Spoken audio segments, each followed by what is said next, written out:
आज का हमारा टॉपिक है इंटरपर्सनल रिलेशनशिप। तो इंटरपर्सनल रिलेशनशिप के बारे में जानना बहुत ज़रूरी होता है। इंटरपर्सनल रिलेशनशिप का मतलब है पारस्परिक संबंध, ठीक है। दो लोग या दो से अधिक लोगों के बीच में जो बातचीत होती है, जिस तरीके का संबंध रहता है, उस चीज़ को हम कहते हैं इंटरपर्सनल रिलेशनशिप। यहाँ पे इंटरपर्सनल रिलेशनशिप में जब हम बात करेंगे तो हम बात कर रहे हैं नर्स और उनके पेशेंट के बीच का संबंध, ठीक। तो नर्स और पेशेंट के बीच में एक अच्छा इंटरपर्सनल रिलेशनशिप, या जिसको हम शॉर्ट में IPR कहते हैं, वो होना बहुत ज़रूरी है। एक नर्स का पेशेंट के साथ काफ़ी टाइम स्पेंड होता है केयर देते वक्त।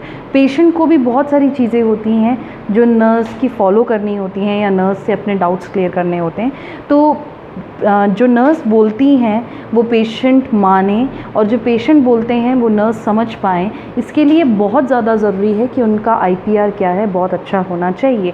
अगर IPR अच्छा नहीं होगा तो नर्स जो भी केयर दे रहे हैं पेशेंट को, उनके डिज़ीज़ को क्योर करने के लिए, ट्रीट करने के लिए, वो केयर बेनिफिशियल नहीं हो पाएगा उतना जितना वो केयर बेनिफिट करना चाहिए पेशेंट को। ओके, सो यहाँ पे इंटरपर्सनल रिलेशनशिप में हम कुछ प्रिंसिपल्स के बारे में बात करेंगे कि क्या क्या चीज़ें होती हैं जो इंटरपर्सनल रिलेशनशिप में हमें ध्यान रखना चाहिए, जिसके बेसिस पर अगर हम अपने पेशेंट के साथ एक IPR मेंटेन करेंगे तो उन्हें भी और हमें भी उस केयर का पॉजिटिव इफ़ेक्ट दिखाई देगा। ओके, सबसे पहली चीज़ है कि as a professional nurse verbal communication, ठीक है। हम क्या बोल रहे हैं, कैसे शब्दों का प्रयोग कर रहे हैं, क्या हम ऐसे बात कर रहे हैं जिस तरीके से सामने वाले पेशेंट को समझ में आ रहा है, ये बहुत ज़रूरी है। ओके, अगर आप जो बात कर रहे हैं, जिस भाषा में बात कर रहे हैं, वो चीज़ अगर सामने पेशेंट ना समझ पाएँ, या आपके पेशेंट जो बात कर रहे हैं वो आपको अगर समझ में नहीं आ रहा है, तो वहाँ पे वो वर्बल कम्युनिकेशन ठीक नहीं होगा, तो आपकी बातें या उस पेशेंट की बातें आपको समझ में नहीं आएंगी।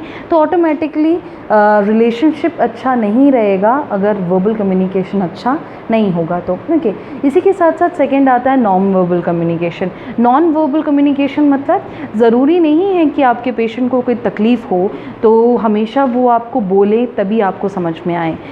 हम प्रोफेशनल नर्सेस की तरह जब काम करेंगे तब हमारे लिए बहुत ज़रूरी है कि हम नॉन वर्बल कम्युनिकेशंस को भी समझें, जैसे बॉडी मूवमेंट्स हो गए, फेशियल एक्सप्रेशंस हो गए, बॉडी जेस्चर्स हो गए। इन चीज़ों को समझना बहुत ज़रूरी है।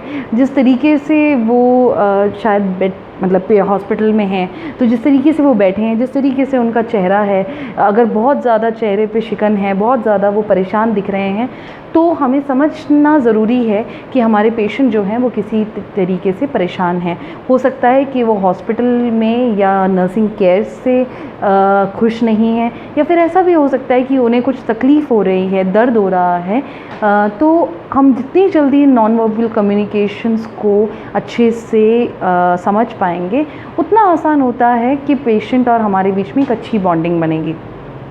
अगर पेशेंट के फेशियल एक्सप्रेशंस अच्छे नहीं हैं और हम जाके पेशेंट से पूछते हैं कि आपको क्या हुआ है, आपको कोई परेशानी है, तो पेशेंट को एक इम्पॉर्टेंस फील होता है। पेशेंट को लगता है कि हाँ, हम एज अ प्रोफेशनल नर्स उनकी केयर करते हैं, उनके एक्सप्रेशंस को या उनकी तकलीफ़ को समझते हैं। तो ऐसे में उनके साथ हमारा जो बॉन्डिंग होगा वो बहुत अच्छा हो जाएगा। ओके, जो नेक्स्ट चीज़ है वो है लिसनिंग स्किल। लिसनिंग स्किल मतलब सुनने की क्षमता। सुनने की यहाँ पे मतलब सिर्फ सुनाई देना नहीं है। सुनना मतलब है कि ज़्यादातर IPR अच्छे से मेंटेन इसलिए भी नहीं हो पाता है क्योंकि हम एज अ नर्स तो उन्हें बहुत सारे इंस्ट्रक्शंस देते हैं कि ये खाइएगा, ऐसे बैठिएगा, वो करिएगा, ऐसा मत करिएगा। लेकिन जब पेशेंट हमसे बात करना चाहें या पेशेंट अपने प्रॉब्लम्स हमसे शेयर करना चाहें, तो शायद हमारे वर्किंग बिज़ी शेड्यूल की वजह से या किसी और कारणवश हम उन्हें बोलने का मौका नहीं देते हैं। हम जब वो बात कर रहे हैं, जब वो अपनी परेशानी हमें बता रहे हैं, तो हम बार बार उन्हें क्या कर रहे हैं, इंटरप्ट कर रहे हैं, या बार बार उन्हें हम रोक रहे हैं, हम उन्हें बोलने नहीं दे रहे हैं। तो फिर वो हमारे साथ फ्री फील नहीं करेंगे, कंफर्टेबल फील नहीं करेंगे। और अगर वो कंफर्टेबल फील नहीं करेंगे तो हो सकता है कि नेक्स्ट टाइम से वो अपने प्रॉब्लम्स हमारे साथ शेयर ना करें, और ऐसे में फिर आप अच्छी तरीके से नर्सिंग केयर नहीं कर सकते हैं।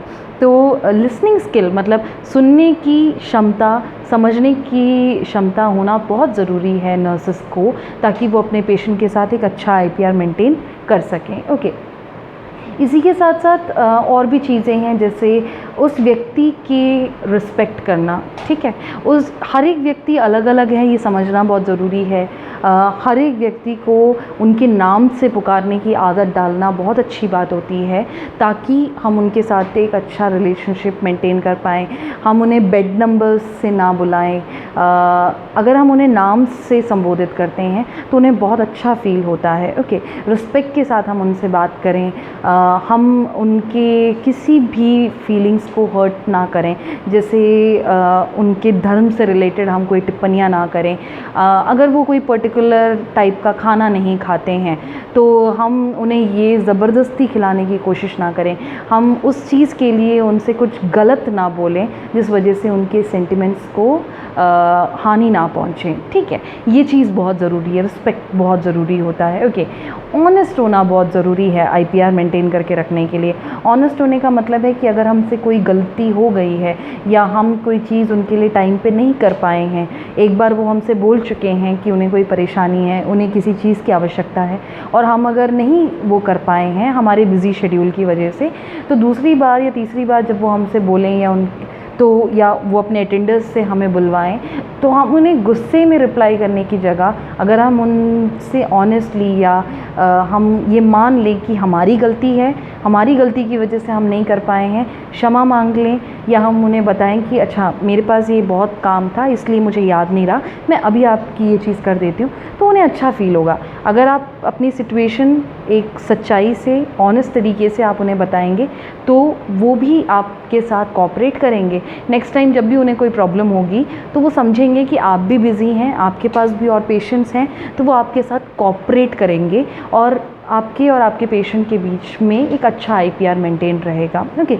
So respect, honesty, verbal communication, non verbal communication, listening skills, ये सारी बहुत मेन चीज़ें होती हैं जिसके रहते एक अच्छा IPR मेंटेन हो सकता है। ओके, इसी का ऑपोजिट है कि IPR अच्छा ना होना किस कारण की वजह से है। ये सारी चीज़ें, आप अगर उन्हें सुनते नहीं हैं, आप अगर उन्हें बोलने नहीं देते हैं, आपकी भाषा, आपका तरीका उन्हें समझ में नहीं आता है, आप उनके नाम को या धर्म को, उनकी जगह को, उनके खाने को, वेशभूषाओं को लेकर अगर कोई ऐसी बात कह देते हैं जो उनके सेंटिमेंट्स को हर्ट करते हैं, तो आप अगर बार बार उन्हें गुस्से में जवाब देते हैं, आप उनके लिए केयर ठीक से ना कर पा रहे हैं और उसके बावजूद आप उन्हीं के साथ ऊंची आवाज़ में बात कर रहे हैं, आप उन्हें अच्छी तरीके से ट्रीट नहीं कर रहे हैं, तो ये सारी चीज़ों की वजह से हो सकता है कि अच्छा IPR मेंटेन